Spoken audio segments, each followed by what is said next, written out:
On this week's episode of the Crushing Debt Podcast, economic policy and personal finance. So, welcome back to this week's episode of the Crushing Debt Podcast. My name is Shawn Yesner, owner and founder of Yesner Law, and I'm joined remotely by our co-host, your financial coach, George Corbello. How you doing, George?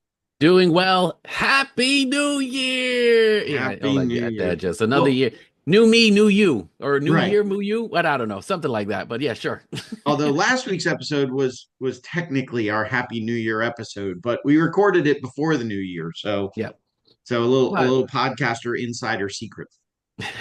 no, doing well.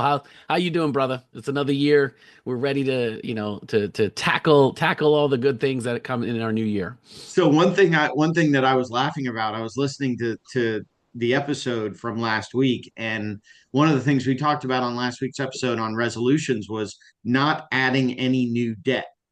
And on the heels of that episode, I went out, I bought a new couch for the living room because the old one is Oops. totally, I mean, it's 14 years old and it Right. shows every bit of its 14 days. It's broken, it doesn't recline properly. My kids have jumped on it, they've, eaten on it, they've spilled Right. drinks on it, they've, spit up on it, the whole nine yards. And so after going through this whole thing about getting our finances in order for the new year, I went out and financed a brand new couch.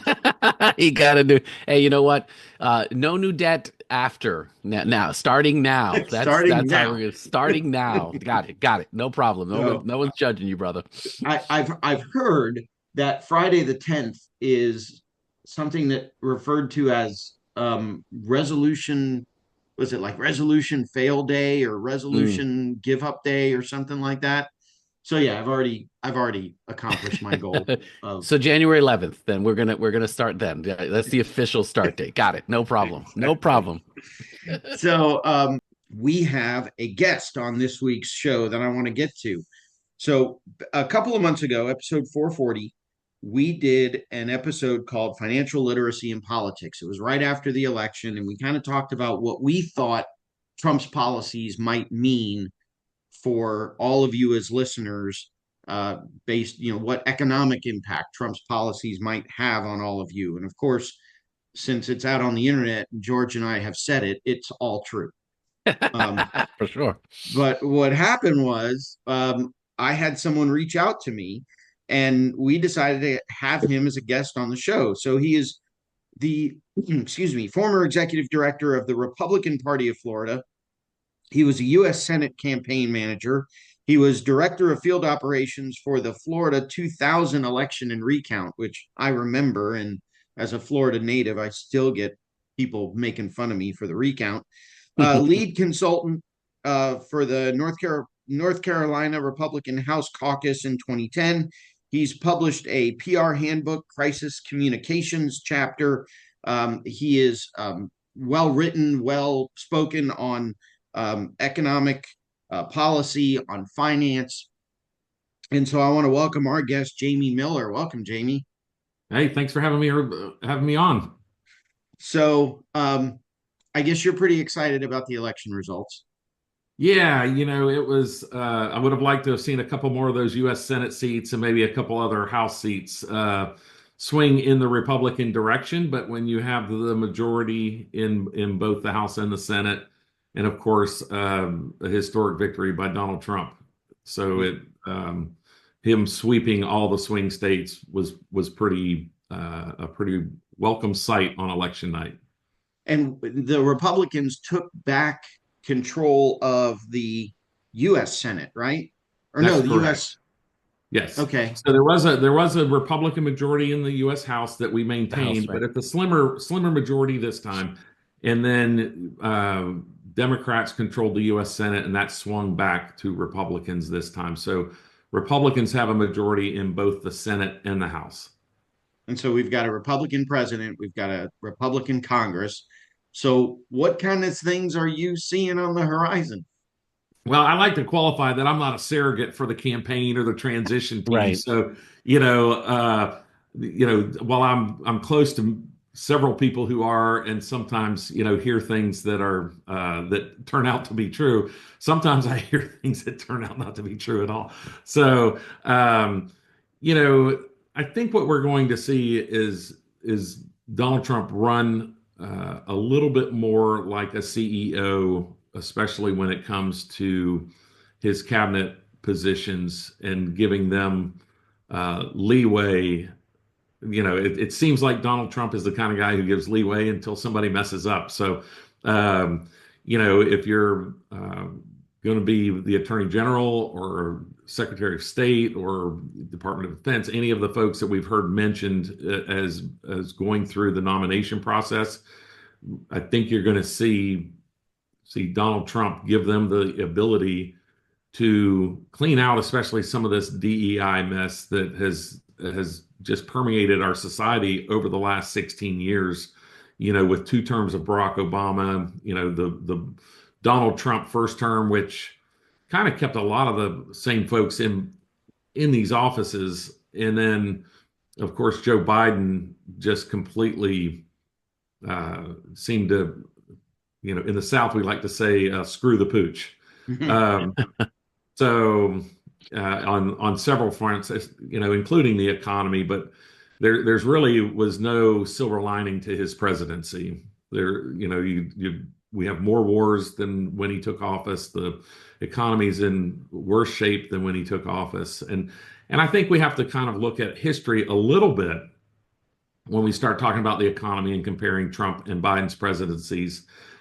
Most bipartisan or nonpartisan economists that who I like, including Dr. Snaith from UCF in Orlando, University of Central Florida, or Dr. Jerry Parrish from the Atlanta Chamber of Commerce, who are both well-known nonpartisan economists, both say that, if you're going to compare the economies, you really need to look at the economy where Trump was in January or February of 2020, not when he left office after COVID. Because, Joe Biden's like, oh, I had the best job growth of any president ever. Well, that was after, we had an extreme job loss, short-term job loss because people lost their jobs during COVID. And the vast majority of jobs that Joe Biden was taking credit for were just people going back to work after restrictions were lifted. So it was disingenuous, kind of commentary going into the 2024 election. Of course, we know his energy policies were incredibly horrible and inflationary. And then they tried to say, oh, well, inflation's down, but you're still going to go spend $8 or $9 for a full-size box of cereal, for your kids when it was, $3.75 or $4.29, whatever it was, in January of 2020. So I write a blog and a podcast called Reasonable Arguments that you can find everywhere. So I try to look at things not from a hyper partisan agenda, but from kind of just a reasonable common sense type, Republican leaning for sure, conservative leaning for sure, but from a just a common sense perspective. And I think most people who want to look at comparing those 2 presidents' economic success really should look at compare from January 2020. Yeah, and I want to be I want to be completely fair. This is not necessarily a political show. I will tell you that. So, funny story. I actually registered as a Democrat.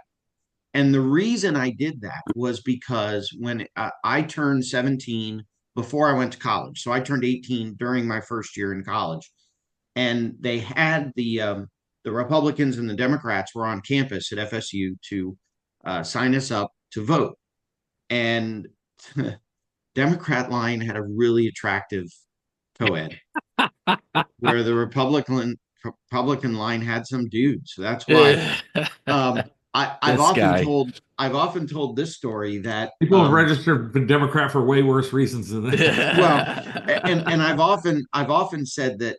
So when it was Dole and Kemp were running, so Dole was the presidential candidate, Jack Kemp was the vice presidential candidate, and I think they were running against Clinton. Is that right? Yeah, it was Clinton's reelection. Yes. Yeah. Right.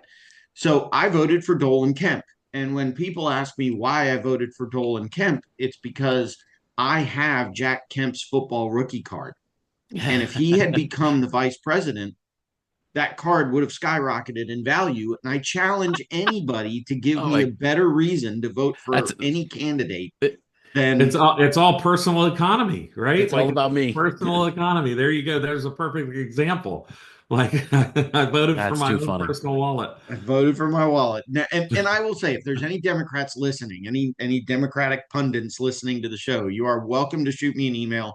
We'll have you on the show as well. If you think that Jamie is totally wrong, we will absolutely have you on the show as well. But um, you know, I guess I see it, and I don't know, George, if you see it as well. One thing you mentioned, Jamie, was inflation, especially as a bankruptcy attorney, where I'm helping people fill out their budgets. How much do you Yeah, spend on same. gas in a month? How much do you spend on groceries in a month? I see those things going up. So I see that, and I know that Biden has said that. I think he said something like inflation has increased the smallest amount under his presidency, or something goofy like that. That I just didn't. It didn't make sense to me. Yeah, Yeah, I was seeing the same thing as well, and I think a lot of times people, and again, they don't look at the politics, right? They look at the wallet. They're looking at what like how is this impacting me? And regardless of the candidate, what they're looking for is someone who can provide them the relief. And I think that's what they're looking for as part of this. And I think that's where, again, if you lean heavily on that, that's where people are going to respond, tremendously. Because you're right, that cereal that used to be, $3, $4 is now doubled that. I'm fascinated in regards to that, and they're really struggling to just make ends meet. And I think that's what people are looking for is kind of like, where's that solution? Where is it going to come from? Gas was I under think, two I dollars. lived I grew up in a time where I worked my first 9 years. I got married at 18. So my Hmm. experience is much different than yours, Sean. I went back to college at 25 and, um, but for all of my 20s, when gas went down, I received a raise because, it's just simple math. It costs so many gallons of gas to get to and from work. And when the price of gas went down by 10 or 15 cents, and I was using 2 gallons a day or 4 gallons a day back and forth, that's an extra 50 cents a day, $2.50 a week, $10 a month. And so for 10 Yeah. bucks a month back then, you're like, okay, well, I can take my wife to the movie, Right. and so that money went back into the economy instead of just into evaporating out the exhaust pipe of my vehicle commuting to and from work. Yeah. And so I don't know that Democrats really felt that reality that Americans were feeling, and your clients feel, Sean, that it's like, oh well, when that box of cereal went up, people had to make some tough decisions on what food they were going to put on the table. Well, and I've always said, I do think legitimately Trump may be a little bit out of touch in terms of how much eggs cost and how much gas costs. And when was the last time he had to fill up his gas tank? But that's not a criticism of Trump, because I think Biden and Harris All and the politicians. all of the Yeah. politicians, I Yeah. don't think any of them, Republican or Democrat, if you ask them what the price of gas was, I filled up yesterday. I know it was $3 a gallon. I doubt any Republican or Democrat would know, because I doubt they fill up their own gas tanks, and I doubt that they probably drive very much. They probably have drivers that drive them around anyway. So I do think there is a disconnect at the federal level between I think some of the policies are better than others, and I think Yeah. everyone tries to get a good economic policy in place. But at the end of the day, Well, I don't care which one it and is.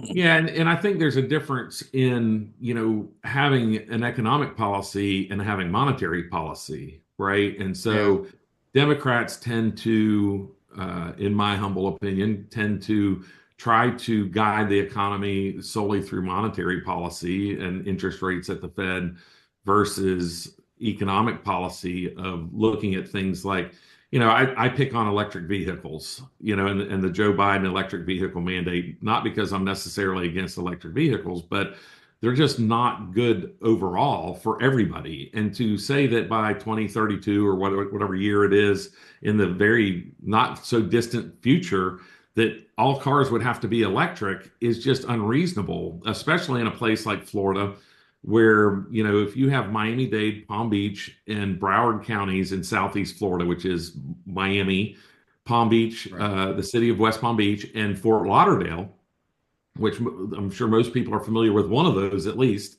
Right. And those three counties have the population of Maryland. If it was a state, if those three counties were a state, they'd be the 10th most populated state in the country. And if you made everybody evacuate for a hurricane, for instance, they would get as far as Disney World in Orlando before that you'd have to have some sort of mass recharging station. And I don't know if you've noticed or not, but all these hurricanes affect, the middle of the state for sure. And, you look at a hurricane like Helene, where you had major damage all the way to Asheville, North Carolina, where, you would have to charge electric vehicles 3, 4 times to get out of the way of the storm. They're just not practical vehicles when you start looking at things like that. Of course, we also know that they're not practical in very cold climates. And so, while they might be great in, running around town, or, people love them to get to and from work because they save on gas, they're not for everybody. And it's wrong for the federal government to mandate that type of just broad policy that's not good for everybody. Right. Yeah. How many electric cars blew up in the storm? How many And got see, that's the impacted key. by Like salt I live in water? Salt Sarasota. water, I live right. in Sarasota, Florida, and we lost 10 houses due to electric cars that were left behind. The owners left and did not take their electric cars because they wanted you. It's kind of like our police force. Very few police cars are electric. Why? Because when I need to chase somebody, I need to get there. I need to know that how much. I need to know how long I can chase them and how fast I can go. And so when you're evacuating, you choose your gas car and you leave your electric car behind. And there were 10 houses that I'm aware of. I think that's the number that our sheriff told me that were lost on Siesta Key from garages flooding. The houses didn't even flood, but the garages flooded with electric vehicles in them, and electric vehicles caught on fire and burned the house down. Yeah, and I Wow. think there's a lot of lessons that are held regarding that. Obviously, going full mandates are probably again difference of opinion from that standpoint. But I think what people are trying to do is really push for, that innovation, for that change in regards to that. Now, again, do we go full push? Probably not the idea. Again, California is probably always the example of the exaggerated, way of doing things. I'm never a big fan of that, but at the same time, obviously, there's huge opportunity to be able to go again. We have, this new energy source. Is there something that we can do with it? And I think that's, what we want to really look at. But I agree with you. Again, federal oversight and overreach, you got to be careful in regards to that. Kind of like, hey, give incentives, but don't mandate some, no way a big fan of those. But I understand why they're And, trying to do things and from that. energy policy is going to be a huge deal for the incoming administration, Yeah. mostly due to AI. We're going to have to figure out a way to create and distribute 30% more electricity in the next 4 years. Yeah. And from people using, kind of AI being used by the masses at this point. And while we used to have kind of Alexa in our house or whatever, now we have, everyone has AI on their computer, in their phone. And Yep. so uh, it- it's predicted to be a 30% increase over the next 4 years. So, so we have some energy. I don't want to say we have some energy hurdles. I don't know that Yeah. they're necessarily blockades, but we have some energy hurdles that we need to face and figure out on how we're going to create and distribute that electricity. Sean, let me ask, and Jamie, let me ask this. The one thing that I've noticed, again, I'm a Florida resident. I've been here 7 years. So again, I've been, it's still a newbie. I'm originally from New York, so you kind of know where I'm headed from. But when I talk about my wallet, right? Again, I'm a homeowner, fresh homeowner here. The biggest complaints that we see around when it comes to Florida is, insurance. Sure. the raising rates. How do we manage those kind of things? Everybody gets sticker shock in regards to taxes and all of the, again, not your federal, I get that kind of thing, but we don't, no state taxes, all that kind of thing. But I think what we're looking for is like, how can again, looking at Florida from a government standpoint, how can they help us with some of those rising rates? Because we only have like three insurances left in Florida, and yet we're gonna get a lot of hurricanes coming. Those are Yeah. things that are not going to be controlled. Like, how do we, how And do that's how does not, the government help we've kind us? of, the legislature here and Governor DeSantis passed an insurance bill. I think it was in the 2022 session. You might want to fact check me on that, but Mhm. it was predicted it would take 3 to 5 years for that to start to have a major impact. But we've already started to see a major impact because you mentioned we have three insurance firms in the state. I think that's up to 10 or 12 now. Right. So there is more competition. One thing we could do for insurance companies right now, you have to sell it kind of state by state, and you could allow insurance companies to mitigate some of these losses by spreading it across other states and some things that I'm not an expert in, but Yeah. there Yeah. are some ways that we, from a regulatory standpoint, that would probably be a win-win for both companies and corporate and customers to help offset when you have these major losses. It's one of the things that I saw. I was at the Florida Chamber Insurance Conference just this past month in December, and one of the interesting things is we have something like 18% of the coastal insurance claims in the entire country, believe it or not, 18%. And yet Florida has 78% of the coastal insurance claims lawsuits. And so, one thing that Florida can do is help with the uh, just this legal environment where people sue because they're like, hey, I lost seven shingles and I want a brand new roof. And when their insurance doesn't cover an entire roof and the damage doesn't justify it. And yet here they are, and so insurance companies have to weigh, okay, what's the cost of the roof versus the cost of the litigation? And where's that tipping point? And, how much are we really on the hook for if we were to pay out this claim in a fair way? Now, how much are we on the hook for when that homeowner sues us for 100%? And so a lot of times the insurance company just weighs those options and pays the 100% because it's easier and cheaper to avoid the lawsuit. And so that environment, and Florida is one of the worst in the country with kind of the plaintiff environment. And so that's one way that I think that we can, through lawsuit reform, help people with insurance. Yeah, although as the attorney, and I don't do this area of law, I don't do this area of law, but as the attorney, I think maybe the pendulum swung too far the other way. So they completely gutted the ability to get attorney's fees in these insurance litigation cases, which is a good thing and a bad thing. I mean, it's a good thing in that I know there are a lot of false and fraudulent cases being pushed and being filed. I actually represented a client to get her out of a roofing contract. The guy knocked on the door and said, "Do you want a new roof?" And he went up there and he stapled a tarp to the roof, which put holes in her new roof. And so I Right. had to unwind that. So there's definitely a lot of that Wow. kind of fraud going around. But at the same time, there are also people that, my roof blew off. It was, 3 years old, and the insurance company goes, "Yeah, we're not going to pay you for that." Well, now you got to get the people involved to get the insurance company to pay you what they promised to pay you based on the contract. So I think I agree. We had a ton of fraud, and that's why we have the most lawsuits of any state in the country. But I think the pendulum swung too far the other way, and Right. and Yeah, that's certainly I possible.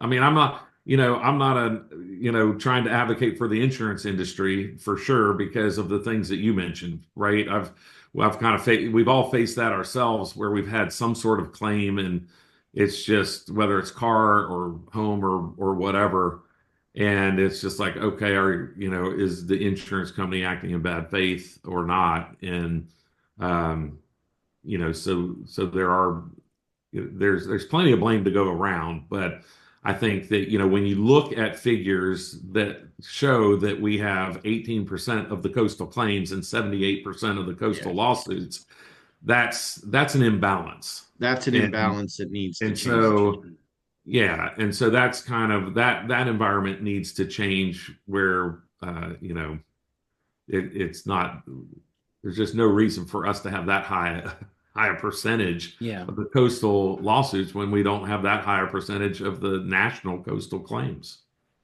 Well, and so I know we said that we've got now a Republican president, we've got a Republican Congress, but getting a little bit more local, I will say I do really like Governor DeSantis. I don't agree with everything he's done. My sister's a teacher, and I know she has some criticism of some of his policies with regards to the teachers and the teachers union. But I tend to like him in general. And I know that now we've got a Republican governor in DeSantis. We've got a Republican controlled Congress here in Florida. Anything that you see out there from a financial or fiscal perspective from on the state level rather than the federal level? Okay, I don't know that I was ready for that one, so I'll have to think about that one a little bit. There's certainly, because we have super majorities in both, Republicans have super majorities in both the state House and state Senate. It kind of, I don't want to say it diminishes the voice of Democrats, but it certainly, most of these bills at the state level, by the time they reach the floor of the House or the Senate, end up being unanimous decisions. It's really kind of, if you haven't had a chance to participate in it or view it, go up during the committee weeks instead of during session and watch the committee process take place, because that's really where this stuff gets hashed out. And you end up with, and in Florida, even though there are super majorities, of course, it's going to be a conservative leaning policy, but that's where Democrats really can get a few of their points and things that are reasonable or logical to be considered. And I'm trying to think of something right now, but So but we've I actually did. I had the chance to go up. I was in leadership Tampa Bay, one of the Mhm. leadership groups, and so we took our trip to Tallahassee, and I joked that the Senate chamber was amazing, and to watch them work, and they were really doing a great job. And then somebody took out their keys and jingled them, and they all lost their focus. This guy. It's Sorry, easy. Jamie. It's easy to do. It's easy to do. I'm glad politicians exist. It puts someone lower on the social rung than attorneys. Yeah, it's kind of funny that, like, I always say that I'm in public relations at the end of the day, and I always say I know that I'm one rung below lawyers, because in Jurassic Park 1, the lawyer was eaten by the dinosaur and the audience clapped. In Jurassic Park 2, it was the PR guy. Oh my goodness, too Showing funny. my age a little bit, but hopefully you two don't mind at No, least. no, don't mind that. Don't No, mind that. no, Don't that's watch it if you fine. haven't. Let's put it like that. How many are there more Jurassic Parks or Fast and Furious movies at this point? Oh, there's still more Fast and Furious, so Yeah, I was I going to say already it know has to that. be Fast and Furious, Yeah. right? Okay, okay. Not that I watch them. Wink. I haven't I haven't watched a single one. Oh, God bless you. You should I have try though. It's no, they're mind numbing for no, sure. yes. No, I want to keep my brain cells. Um, anything else, Jamie? We should. I do want to give out, by the way. So I've got your. So you got the Reasonable Arguments blog, and then I've got your email is millerstrategiesllc@gmail.com. That's correct. So if people want to reach out to you, that's the way to do it. Miller Yeah. Strategies LLC at gmail.com, or I'm sure I can find the Reasonable Arguments blog, and I'll put that link in the show notes as well if people Yeah, want to you can check that find out. all of my stuff at reasonablearguments.com. So There you go. that'll take you to the podcast, the blog, you can get to wherever you need to go from there. You can contact me there, follow me on Twitter or wherever from there. So You got a follower already on the podcast. I got to check it out now. I'm very curious Yeah. about this. That's for sure. After you Yeah. listen to the Crushing Debt podcast, then we will recommend. Yeah, I'll let listen. this Yeah. episode end, then go over to reasonable argument. Yeah, Exactly. exactly. Exactly. Exactly. So, Jump and run. That's anything right. else that you No, wanted I to? think, I think it's going to be an interesting time. Yeah. Before we got on the air, we talked a little bit about cryptocurrency and how that may impact kind of the incoming administration. The, I think you're going to see hopefully some regulatory things that have been a little too crushing from the federal government down to state governments be kind of some of the red tape cut. And I think that's kind of the charge that these cabinet officers have been given. And so I think you'll see some of that try to take place. But I also caution people. I was like, while President Trump was elected for 4 years, this political environment likely only exists for two, because we have a midterm congressional Right. election, and it can all switch, and those final 2 years can be very much different than these first two. So that's why a president tries to hit the ground running and get as much as they can in the first 100 days, and I think Trump will be no different. Yep. Yeah. I would agree with that for sure. Well, hey, I got to say, just to Sean and Jamie, as the bleeding liberal here on the call, on this podcast itself, I have to say we can still exist and we can have great conversations regarding this. So again, it's one of those things I want to call out, that we can still live in harmony and have a good conversation without actually having killing each other. So again, Yeah, I thank you want to throw that out there. Yeah, thank you for that, George. That's why 2 years ago I started the blog and titled it Reasonable Arguments. And that's one of the reasons why. And I've been on some pretty progressive shows during the election, super heightened political. And Right. I kind of told people, it's like, listen, I'm not going to come on a show and have a food fight. That's not what I want to do. That's not, the legacy I want to lead. Right. I started politics at a point that we mentioned also earlier, when Bill Clinton and Newt Gingrich worked together. And then I went on to be a senior advisor on Gingrich's presidential campaign in Florida. And and the pendulum will swing. We can get into why we have this extremism dominating both parties now. The short answer is it has a lot to do with the Citizens United U.S. Supreme Court case, but that's probably a podcast all to Yes, it. indeed. And but I appreciate your comments, George, and I hope you appreciate mine. That Absolutely. because there's 360 degrees of viewing an elephant. And, because we view the elephant a little different doesn't mean that we're not looking at the same thing and want the elephant to move in the same direction. Absolutely. And so I really appreciate your comments, and thank you both for having me on. Yeah. Yeah. Thank you for being on the show. I mean, I know that I definitely tend to lean the Republican side. But if I don't agree with every single policy of every single party. So I understand that Democrats have some great ideas that need to be considered, that need to be implemented. Republicans have I some do really know, great ideas. Sean. I do know, Sean. If I ever run for president, I'm going to make a rookie card and send it to you. There you go. I'll vote for you. I love it. Hey, Signed and delivered. There you go. if That's the one way to your heart. If someone can give me a better reason for voting for somebody than us, none of the money that you send to us through the Patreon page will go to any political party. We will promise you that. It will just go into our pocket to make the show better. So you can find us patreon.com / crushing debt. Also, our friend Sam Cohen, who owns Attorneys First Insurance. If you're an attorney or title company, you need malpractice or E&O coverage, Sam at attorneysfirst.com.